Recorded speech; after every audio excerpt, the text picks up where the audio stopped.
Hello, नमस्कार. आपल्या easy learn to child या न्यू चॅनलमध्ये तुमचं खूप मनापासून स्वागत आहे.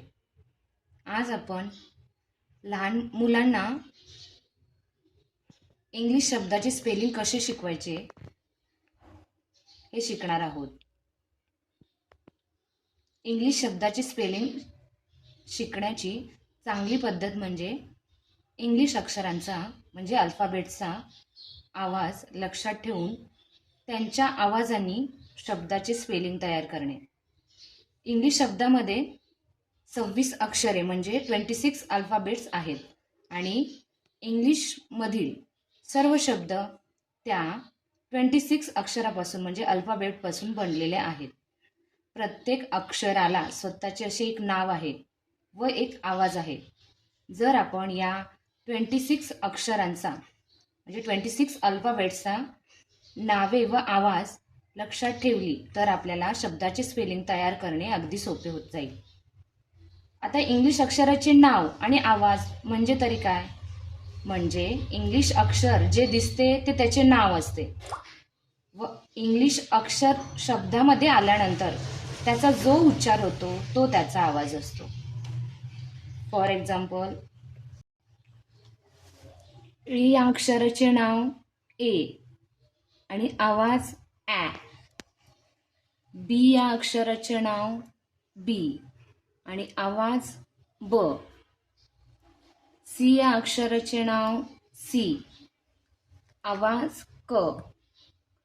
डी या अक्षराचे नाव डी, आवाज ड. ई या अक्षराचे नाव ई, आवाज ए. एफ या अक्षराचे नाव एफ, आवाज फ.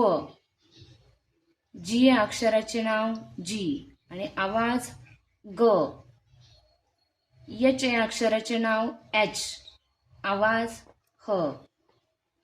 आय या अक्षराचे नाव आय, आवाज ई. जे या अक्षराचे नाव जे, आवाज ज.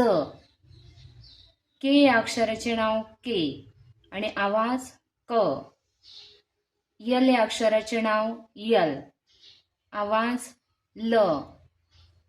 यम या अक्षराचे नाव एम, आवाज म. यण या अक्षराचे नाव एन, आवाज न.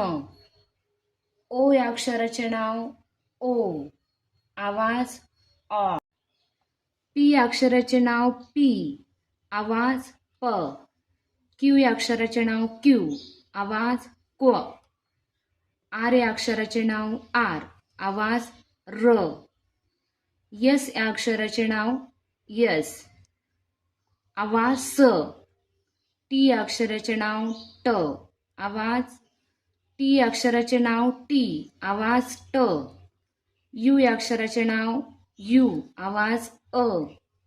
व्ही या अक्षराचे नाव व्ही आणि आवाज व्ह. डब्ल्यू या अक्षराचे नाव डब्ल्यू आणि आवाज व. एक्स या अक्षराचे नाव एक्स, आवाज एक्स. वाय या अक्षराचे नाव वाय, आवाज य. आणि झेड या अक्षराचे नाव झेड आणि आवाज ज. अशा सोप्या पद्धतीने आपण मुलांना फोनिक साऊंड शिकवून मुलांना स्पेलिंग तयार करायला शिकवू शकतो. असे नवनवीन व्हिडिओ पाहण्यासाठी चॅनलला लाईक, शेअर्स अँड सबस्क्राईब करा.